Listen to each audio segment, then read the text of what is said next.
Good evening, Dr. Zakir Naik. This is Mary. I'm a Christian and a banker by profession. My question for you is based on your statement that nowhere in the Bible it's mentioned that Jesus Christ is the Son of God. And based on my knowledge and understanding of Bible, I have picked up two verses to quote, and I would like only your clarification in the light of Islam. The first one is Matthew chapter 3, verse number 17. And lo, a voice from heaven saying, "This is my beloved Son, in whom I am well pleased." The second is John chapter 3, verse number 16. For God so loved the world that he gave his only begotten Son. So whosoever shall believe in him shall not die but have everlasting life. That's right.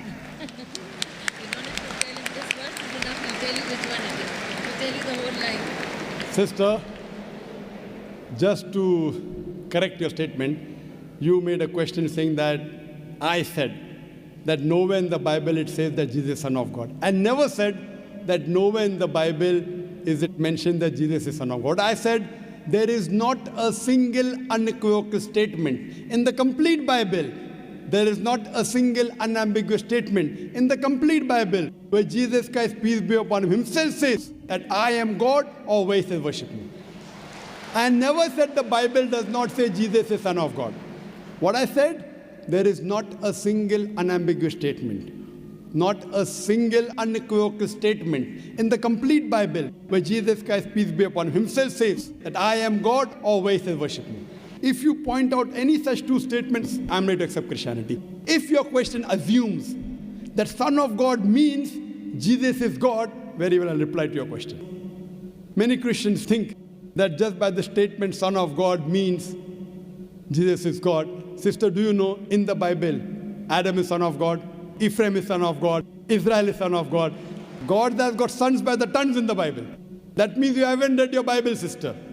So do you mean to say all of them are gods? Is Adam God? Is Ephraim God? Is Israel God? No.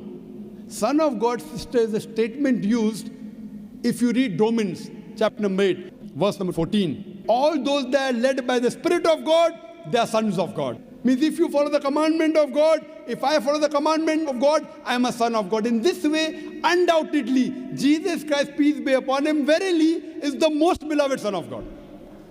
Meaning, he is following the commandment of God. I have got no problem at all. If you say Son of God means persons who follow the commandments of God, like it's mentioned in Romans, all those who are led by the Spirit of God, they are sons of God. If I follow the commandment of God, you follow the commandment of God, we are called children of God. Very innocent statement, no problem. So as far as your Matthew is concerned, 3:17 I have clarified. Now coming to your second quotation of Gospel of John chapter 3 verse number 16. But what the Christian missionaries say, no, brother Zakir, Jesus Christ, peace be upon him, is not a normal son. He is the begotten Son of God. And they quote Gospel of John, chapter number 3, verse number 16. For God so loved the world that he gave his only begotten Son. Whosoever believeth in him shall not die, but have everlasting life. Sister, simple question. What is the meaning of the word begotten? He has given it. No, what is the meaning of begotten? He has given his Son to the people. No, sister. Begotten doesn't mean he's given his son. You know English, I know English. Your English is, mashallah, very good. Begotten doesn't mean he's given his son. If I say you have begotten a son. Sorry to interrupt. Don't give metaphorical meaning. English I'm not a scholar. You're not a scholar, but your English is very good. I'm a layman person. And but sister, your English is very... If I say you have begotten a son, what does it mean? That means you have had sexual relationship with your husband and you begot a son. Begetting is a function of lower animals of sex. How can I attribute this function to Almighty God? Who did God have sex with? Who?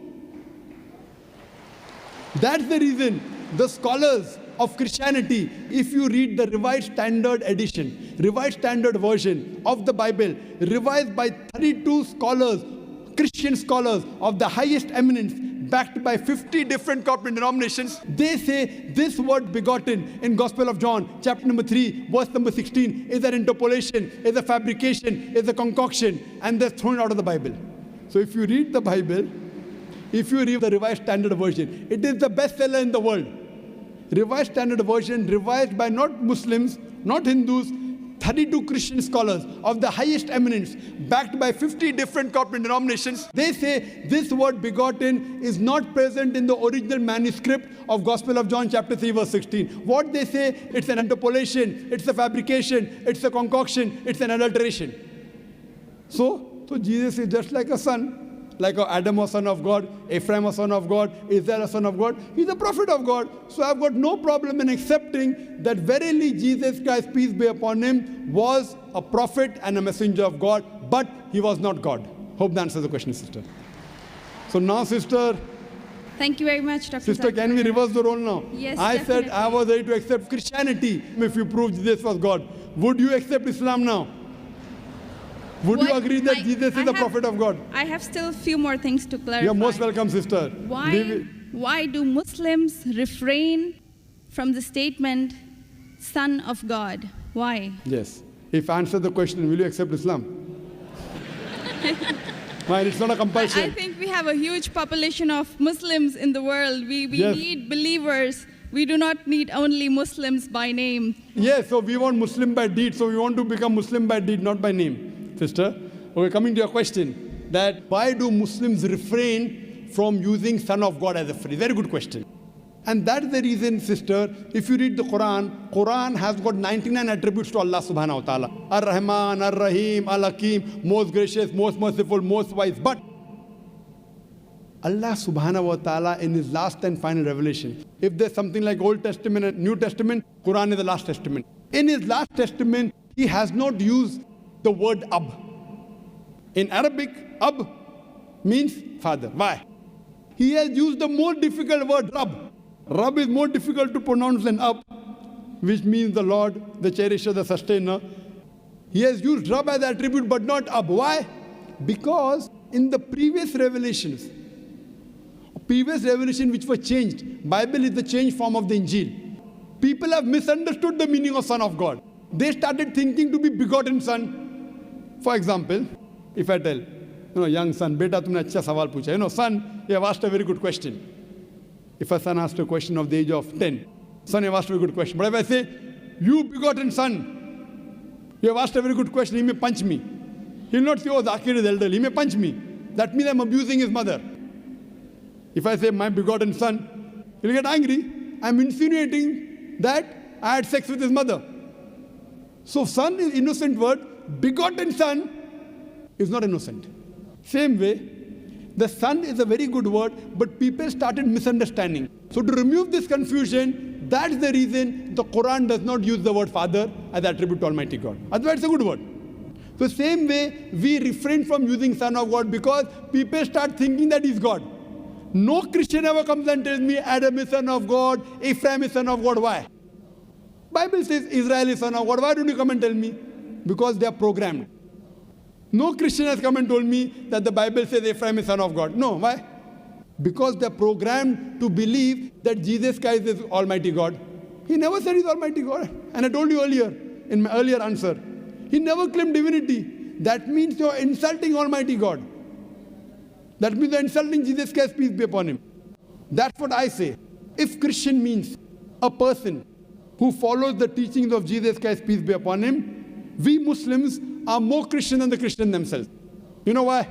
Because if you read the Bible, Jesus Christ, peace be upon him, it's mentioned in the Gospel of John, he was circumcised on the 8th day. We Muslims are circumcised, Christians are circumcised. Jesus Christ, peace be upon him, said that you have to follow each and every law of the Bible, each and every commandment. Gospel of Matthew chapter 5 verse number 17 to 20. If you break one law or jittle from the commandment, you shall not enter the kingdom of heaven. If you go to the Old Testament, clearly says in the book of Leviticus, chapter number 11 verse number 7 to 8, in the book of Deuteronomy chapter number 14 verse number 8, in the book of Isaiah chapter 65 verse number 2 to 5, that you shall not have pork. Muslims don't have pork, but Christians have pork. So if Christian means a person who follows the teachings of Jesus Christ, peace be upon him, we Muslims are more Christian than the Christians themselves. The Bible says in the book of Ephesians chapter number 5 verse number 18 that thou shalt not have wine. It's mentioned in the book of Proverbs chapter number 20 verse number 1. Wine is a mocker. You should not have wine. Muslims don't have alcohol, but the Christians have alcohol. Further, if you analyze, there are various references I can give you. So if Christian means one who follows the teachings of Jesus Christ, peace be upon him, I say that I am more Christian than the Christian themselves. If you become a Muslim, you are a more better practicing Christian than the so-called namesake Christians. Yes, sister. Can I ask something? Sure, yeah. Right. You're most welcome, sister. I would not like to cross-question or criticize your statement. Sister, you're most welcome to cross-question me. You're most welcome to criticize me. I love it. Unless a person doesn't cross-examine. See, suppose I want to prove something. If I say this is the best, I want to check it out whether it's best or not. That's right. Because a logical person, so please, sister, cross-examine me, criticize me, attack me. Once you're convinced, then you accept it. Yes, sister, go ahead. I will definitely not intend to do something like this. The object of questioning more is to know more so that I know what I follow is right. That's all. Thank you very much. Sister can ask any question, no problem. You're most welcome. Whether your intention is very good, but I went to the extent of saying even your intention is bad, no problem. But your intention is very good, sister. So you can ask any questions and you don't have to accept Islam. No one can force you. Quran says, La ikraha fid din. There's no compulsion in religion. Truth stands out clear from error. So don't think that if I answer a question, you have to accept. On the day of judgment, only give the evidence that I gave you the answer. Yes, sister. Any questions? Thank you very much. Yes, sister. You said that we Muslims are better Christians than the actual Christians. So the complete statement I made, if Christian means a person who follows the teachings of Jesus Christ, peace be upon him, we Muslims are more Christian than the Christian themselves. Yes, sister, your question. But this is not a layman statement. I do not have a specialized knowledge of Islam and as well as Christianity. And you can ask the doctors of divinity whether I'm saying is right or wrong. Yes, sister. Thank you very much, Dr. Naik. So what is the question then? That was my question, that why did you mention that we Muslims are better Christians than the actual Christians? When I said that, why did I say that? I think this is beyond my thinking, that why would a Muslim call himself a Christian? No, correct. Why? Because we love Jesus Christ, peace be upon him. We love him more than you. We love him, we respect him, we revere him, but we don't worship him. The reason I said this because I love Jesus Christ, peace be upon him. I respect him, I revere him, but I don't worship him. Because he never told me to worship him. If he would have told me to worship him, I would have worshipped him. So that's the reason I say, if Christian means a person who follows the teachings of Jesus Christ, peace be upon him, I'm more Christian than the Christian themselves. Because I love Jesus Christ, peace be upon him. I respect him, I revere him, but I don't worship him. So hope that answers the question, sister. Thank you very much.